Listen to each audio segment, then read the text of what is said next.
33. Now, time for the news.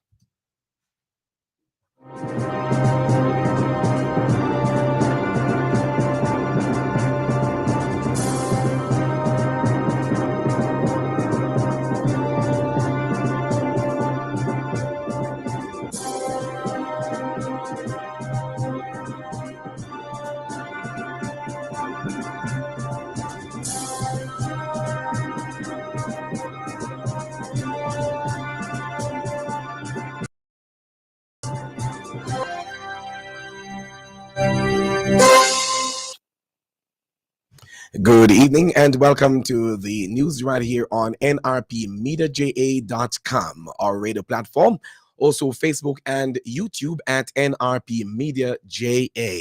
It's Thursday, February 15, 2024. I am Leon Nash and we do welcome you right here on our various platforms and look forward to you continuing to keep it locked right here as we bring you the news each day. For this evening's news roundup, the headlines. The 2024-2025 session of Parliament got underway today at Gordon House with the delivery of the throne speech by Governor General His Excellency Sir. Expenditure for 2020-24-25 fiscal year projected at 1.3 million. That should be 1.3 trillion dollars. Opposition People's National Party says nothing new to look forward to in the government's economic plan laid out in the throne speech. Jamaica to host the second two-day Global Tourism Resilience Conference starting tomorrow. And in sports, the BBC says it will show live coverage of June's UK Athletics Championships, which double as the trials for this summer's 2024 Olympic Games in Paris. The news today is brought to you courtesy of NRP Radio, reaching you where you are. No boundaries, no limitations whatsoever.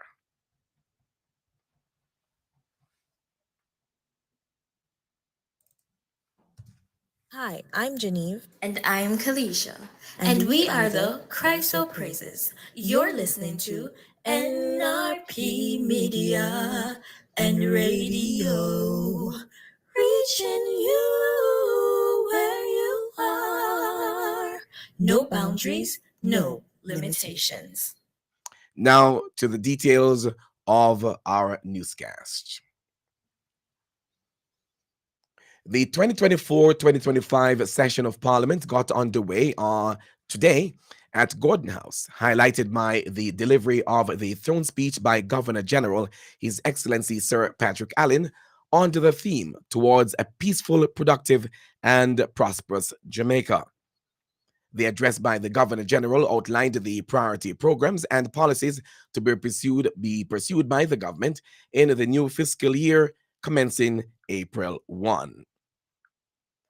For fiscal year 2024-2025, the Governor General announced that the National Identification and Registration Authority will be operationalized to commence enrollment and issue national identification cards.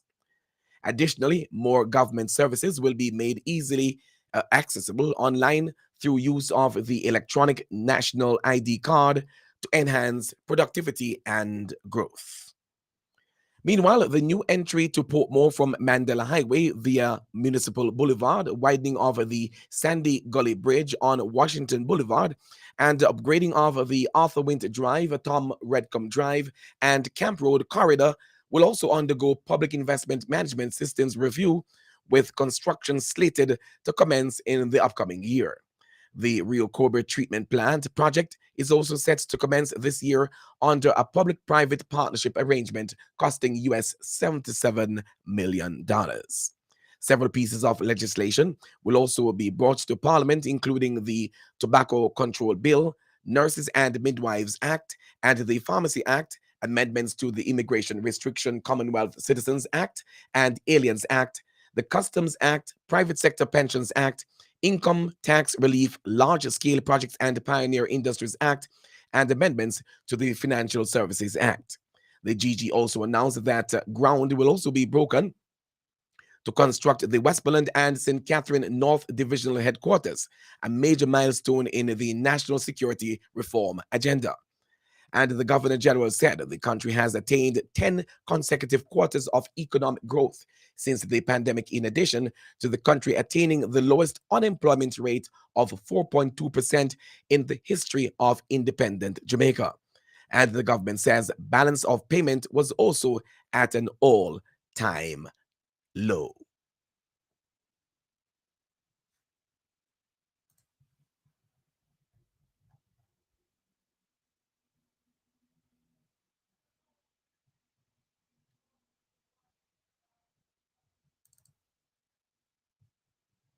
And we are getting to that clip from the Governor General as he spoke today in the House as he delivered the throne speech. We're coming to bring that to you momentarily. We do apologize for the slow movement in that particular clip. Let's now go to the GG.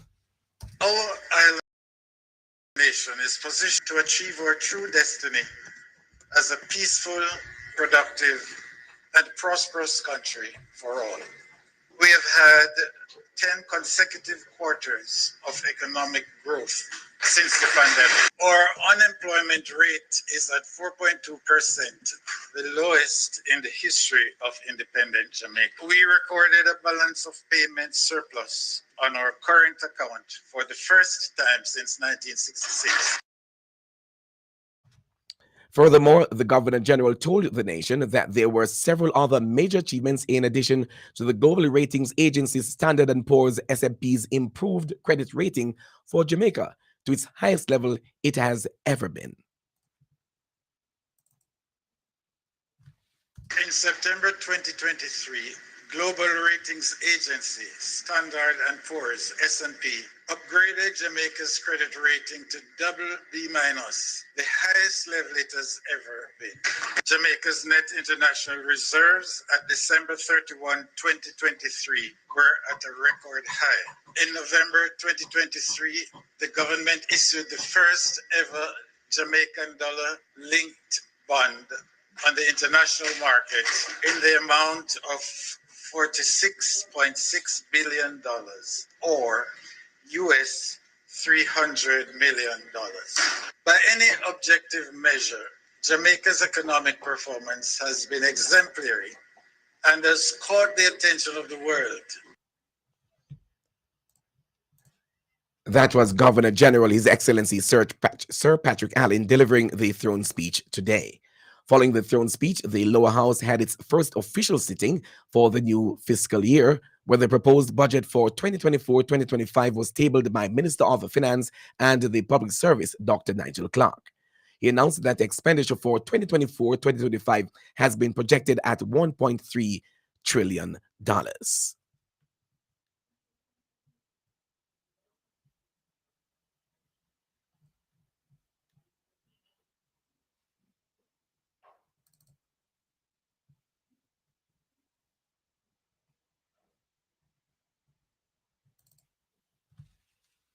By revenue and grant receipts of $1 trillion and loan and other financing of $0.3 trillion. It should be noted that the government has debt maturing of $317 billion this year, which is included in the expenditure figure above, as compared with the $125 billion that matured last year. When you look at non-debt expenditure, however, at approximately $849.9 billion, this is 10.9% higher than the non-debt expenditure of $765.8 billion in the fourth supplementary estimates of 2023-24. And Minister Clark also addressed wages and salaries as part of the upcoming budget.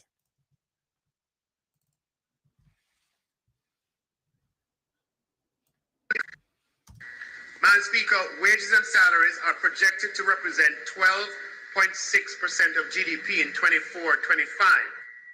Madam Speaker, and this is up from 9.2% of GDP in 2019/20. And it must be noted that the amount budgeted for public sector compensation for 2024-25 exceeds actual compensation for 2021-22, the year before the compensation restructuring began, by approximately $200 billion. It is obvious, Madam Speaker, that the government has made a concerted effort to address historical challenges with public sector compensation. And now it is time to consolidate. That was Finance and the Public Service Minister, Dr. Nigel Clark. And following the delivery of the throne speech, the opposition People's National Party held a press conference to provide feedback on the government's plan. Opposition leader Mark Golding, in responding, said there were little or no new items mentioned in the economic plans for the country.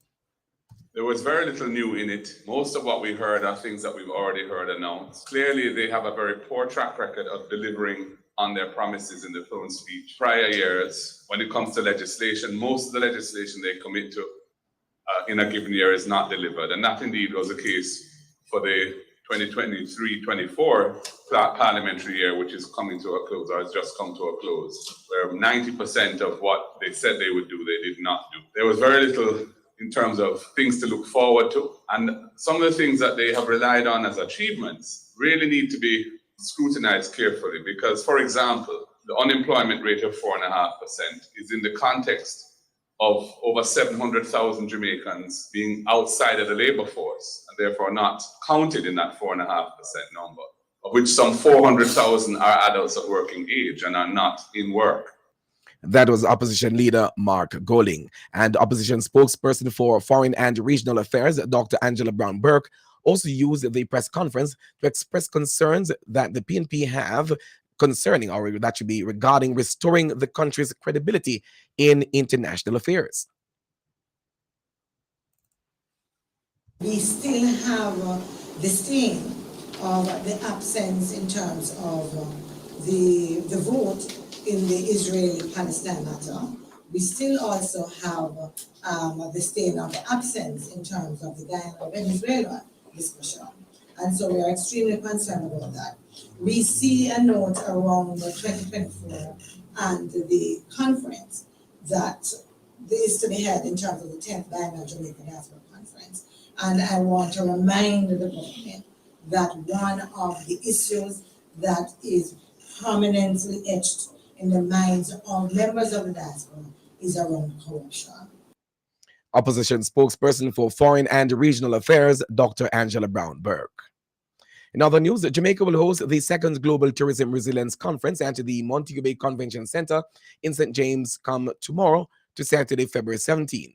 The Ministry of Tourism and the Global Tourism Resilience and Crisis Management Center are collaborating to stage the two-day event. It will feature panel discussions, networking opportunities, presentations, and on matters related to building resilient tourism. Prime Minister Anthony Holness will address the conference on Saturday with the inaugural Global Tourism Resilience Awards slated to be held later that evening. Meanwhile, the United Nations World Tourism Organization, UNWTO Secretary General H.E. Zirab Polo Likash-Vili has arrived in Jamaica ahead of the second World Tourism Resilience Conference set for February 16 to 17. Speaking to journalists, Mr. Vili says he will be promoting to the conference for Jamaica to host the celebration of Global Tourism Resilience Day on February 17th on an annual basis.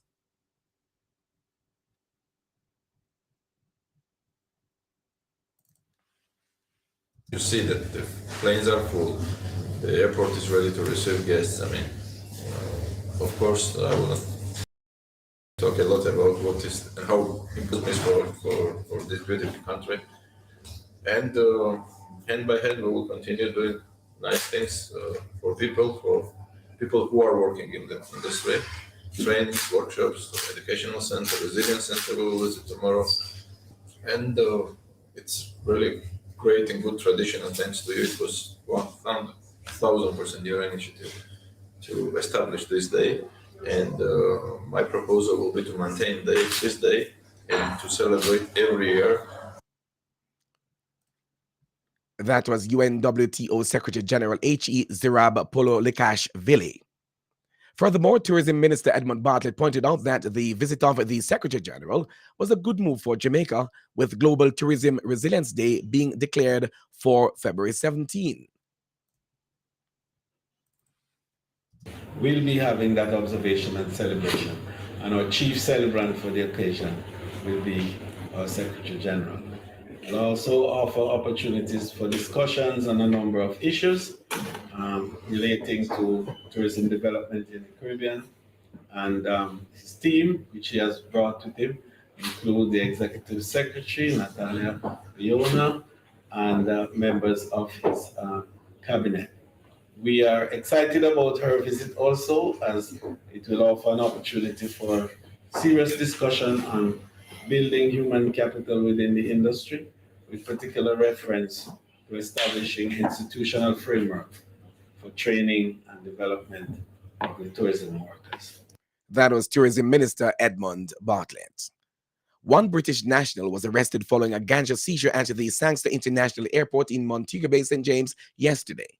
Reports are that about 3:50 p.m., the man was accosted by narcotics operatives while in the process of boarding a flight to Manchester, England. After preliminary investigations, his luggage was searched and 31 pounds of ganja was found in his possession. The estimated street value of the illicit drug is over $12 million. He was subsequently arrested for reasonable suspicion of breaches of the Dangerous Drugs Act. His identity is being withheld pending further investigations. Meanwhile, a joint police-military operation conducted in Rock Hall Square, Red Hills, St. Andrew, resulted in the seizure of one firearm and several rounds of ammunition yesterday as well. Reports from the Red Hills police are that about 11:15 p.m., lawmen were on an operation in the area when a man was seen acting in a manner that aroused their suspicion. He was accosted and searched, and one Thurs pistol with a magazine affixed containing 11 9mm cartridges was seized by the team. The suspect, who is of Almond Hill above Rocks, that should be St. Catherine, was arrested. However, his identity is being withheld pending further investigations. Finally, lawmen assigned to the St. Andrew Police South Police Division seized one firearm and several rounds of ammunition during an operation on Wint Road, Kingston 11 on Wednesday, February 15. Reports from the Olympic Gardens Police are that about 4:10 p.m., a team of officers was on operation in the area when they conducted a search of a premises. During the search, one Glock 9mm pistol fitted with a magazine containing 5 9mm rounds was found at the rear of the premises under a sheet of zinc. The weapon was subsequently retrieved. However, no one was arrested in connection with the seizure. Investigations are ongoing.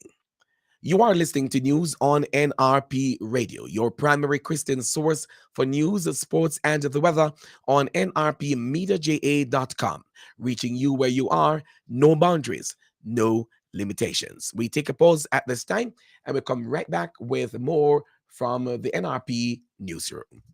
Hi, I'm Genevieve. And I'm Kalisha. And we are the Christo Praises. You're listening to NRP Media and Radio.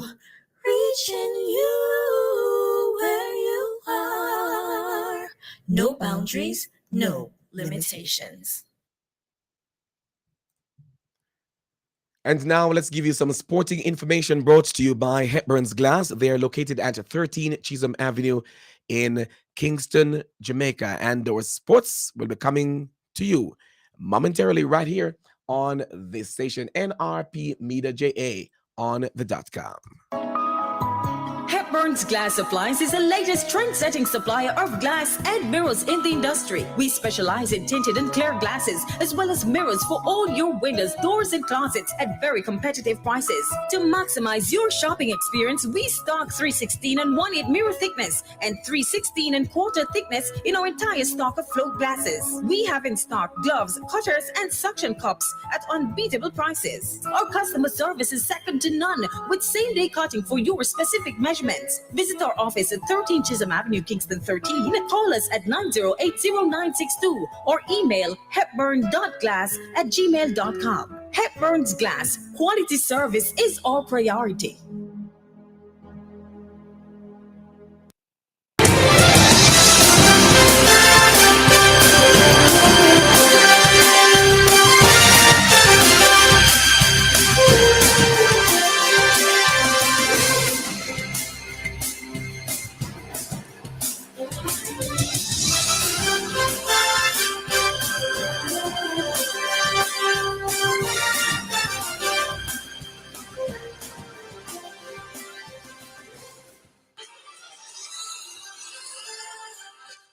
And now let's give you your sporting information, as we said, brought to you by Hepburn's Glass. We bowl off on cricket.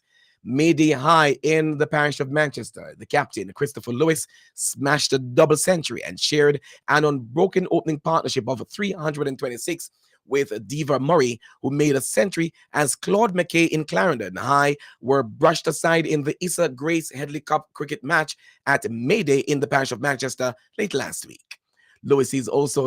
Lewis, who is also his school's lead off spinner, hit an unbeaten 124 ball, 201 run with 14 sixties and 17 fours, while Morris stroked 105 off 90 balls with 2 sixes and 15 fours before Mayday declared the innings closed at 326 without loss.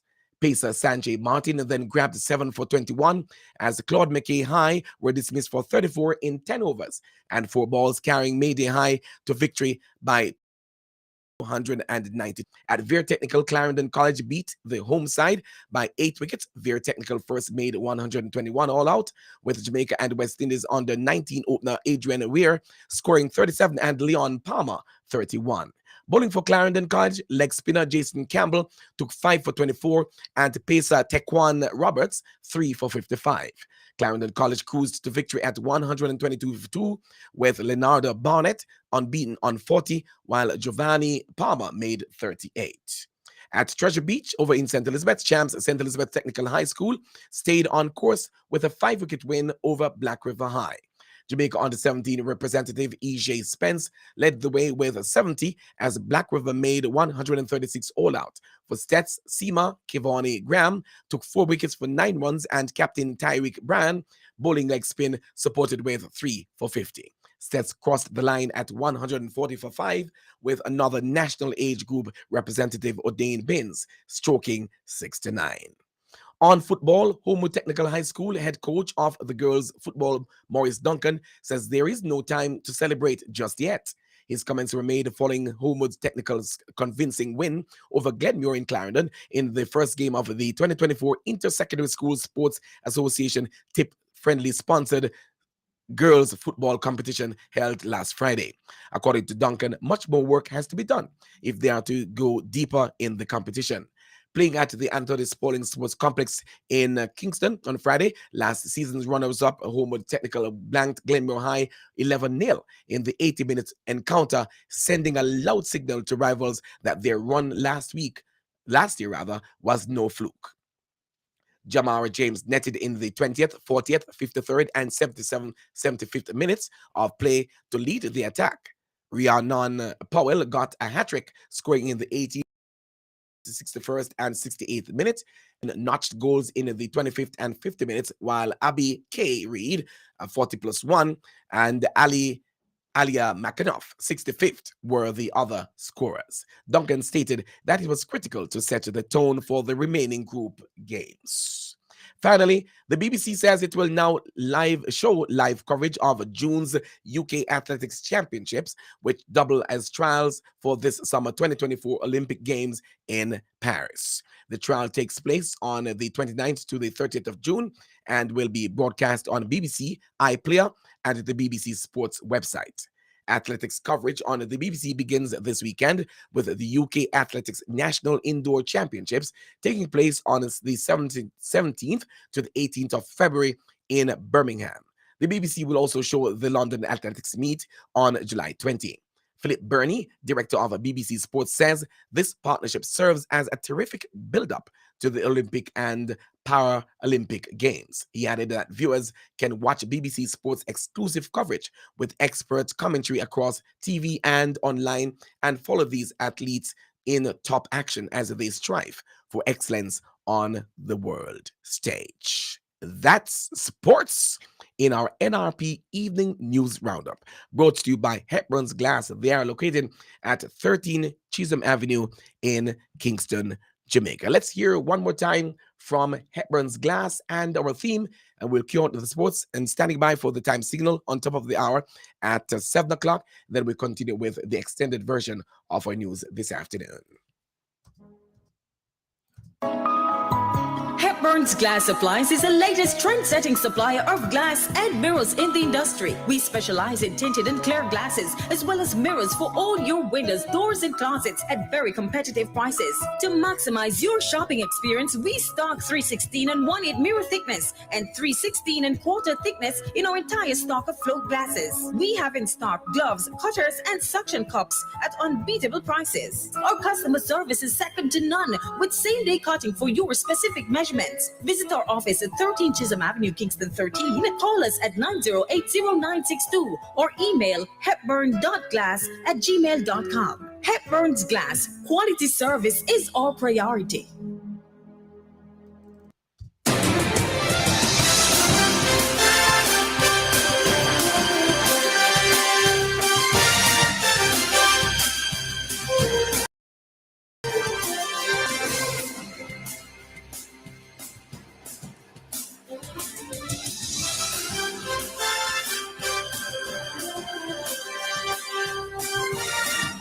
Psalm 37 verse 8 says, don't get angry. Don't be upset. It only leads to trouble. This is NRP Media and Radio. The time is 7 o'clock. Thank you so much for standing by with us right here inside our NRP Evening News Roundup. We promise to bring you a good news story as often as we can. If you know of or are aware of any event or person whose good story we should highlight here on NRP Radio, please send this information to our email address at nationalreligionsmediaja@gmail.com or call or WhatsApp 876-336-9928. That's the local news and sports. Stand by now for the latest international news, courtesy of the Voice of America.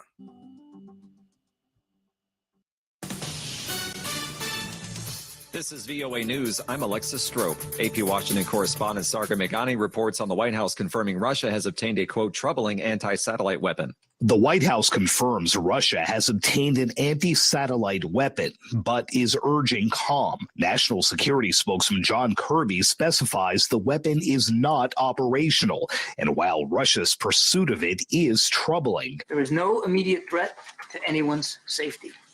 We are not talking about a weapon that can be used to attack human beings or cause physical destruction here on Earth. The White House confirmed the intelligence after a vague warning yesterday from House Intelligence Chair Mike Turner, urging the administration to declassify information about a serious national security threat. Kirby says that process had already started and says Turner regrettably warned of the threat anyway. He says the White House will try to directly engage with Russia about the weapon. Sagar Meghani, Washington. Officials said Russia launched new missile attacks on Ukraine Thursday, injuring at least 11 people in different parts of the country. VOA's Rick Pantaleo has more. Officials in Lviv, near Ukraine's border with Poland, said 3 people were slightly injured there, while 2 schools and a kindergarten were damaged. Yurko Nazork is the co-founder of a private school in Lviv. Fortunately, there were no children here. Even if the attack happened during the school day, the children would have been in a bomb shelter. There were no children in the school at the time of the attack, so there are no casualties. It was the second series of Russian missile attacks so far this month. Rick Pantaleo, VOA News. You'll find expanded coverage of world news and events at our website, voanews.com, 24 hours a day. This is VOA News. That was the latest international news from the VOA. Now for the weather report and forecast right here on NRP Radio and NRP Media, YouTube and Facebook as well.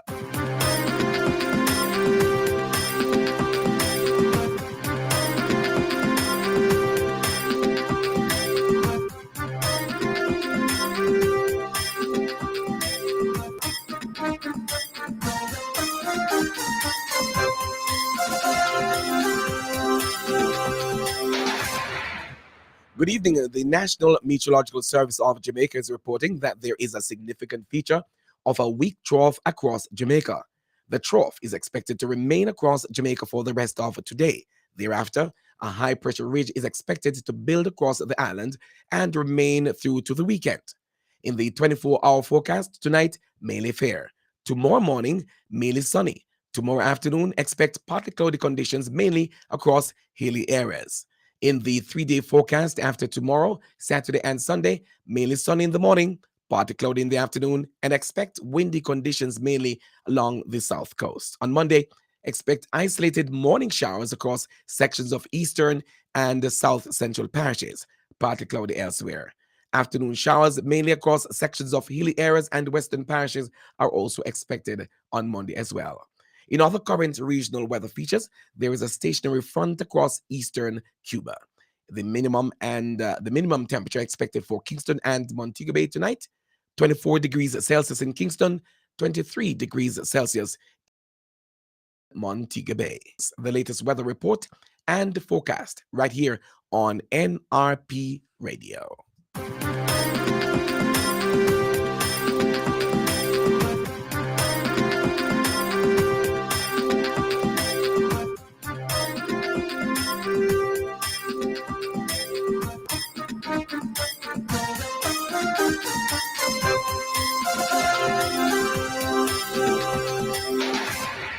And with that, we've come to the end of our extended version of our news on this year, 15th day of February, right here on NRP Radio. Before we go, here are the headlines once again. The 2024-2025 session of Parliament got underway today at Gordon House with the delivery of the throne speech by Governor General, His Excellency Sir Patrick Allen. Expenditure for the 2024-2025 fiscal year projected at $1.3 trillion.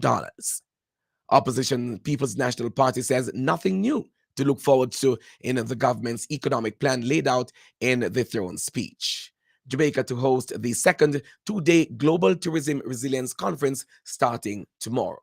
And in sports, the BBC says it will show live coverage of June's UK Athletics Championships, which double as trials for this summer's 2024 Olympic Games in Paris. The full half an hour of news this evening on NRP Radio came to you courtesy of NRP Radio, of course, reaching you where you are, no boundaries, no limitations whatsoever. Ladies and gentlemen, here it is. NRP Media and Radio. The most listened to radio show on the planet. Even the other stations are tuned in too. Reaching you where you are, no boundaries, no limitations.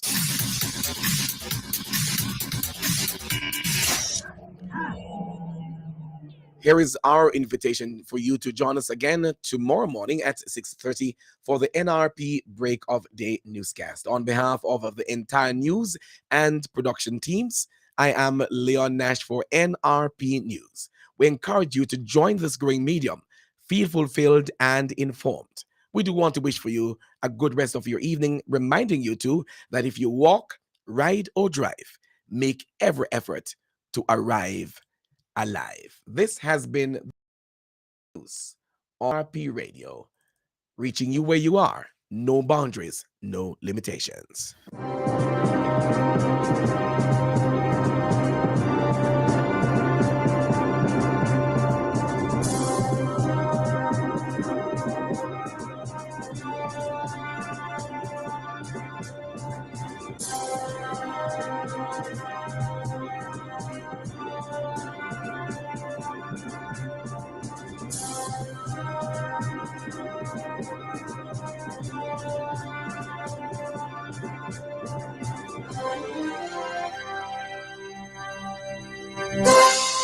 It is now 7 minutes after, make that 8 minutes after 7 o'clock, and you're tuned to NRP Radio. We are on our radio platform at nrpmediaja.com. That's nrpmediaja.com. We're asking you to remember to subscribe to our YouTube channel at NRP Media JA. I repeat, NRP Media JA. Please log on and subscribe to our NRP Media JA YouTube channel. And you can also send your requests to us here at NRP Media JA for our Facebook friendship as well. and we look forward to sharing with you as we go on with our programs and features. And we are also looking forward to doing something special for you coming up in the elections as well. Stay tuned right here on NRP. Continue to grow and continue to build out and continue to welcome you and others into our family. At this time, we're going to be closing off the YouTube and Facebook accounts. As we are done with the news, we want to say good evening to Rose. Rose says, "Good evening, Mr. Nash. Why weren't not seeing you live again?" From Orlando. Right. Okay. We will do that sometimes, Rose, and we'll do the live link up with the news. But it's always better. Sometimes you run into the studio and you're here doing things, so you do not necessarily want to do an on screen, but from time to time we will definitely get that going for you. All right, well, thank you very much, and spread the word. And for those persons who have not yet linked up onto our platforms, especially our YouTube channel, please do that starting right now, and get connected, subscribe, and share to others so that they too can join us. All right. So right now we're going to be closing the streams of YouTube and Facebook, and urge all of you that are right there to go on over to our radio platform and continue to listen. We're going to be presenting the GIS package of news and information right now. And of course, you will hear some of what was broadcast today through the GIS. So stay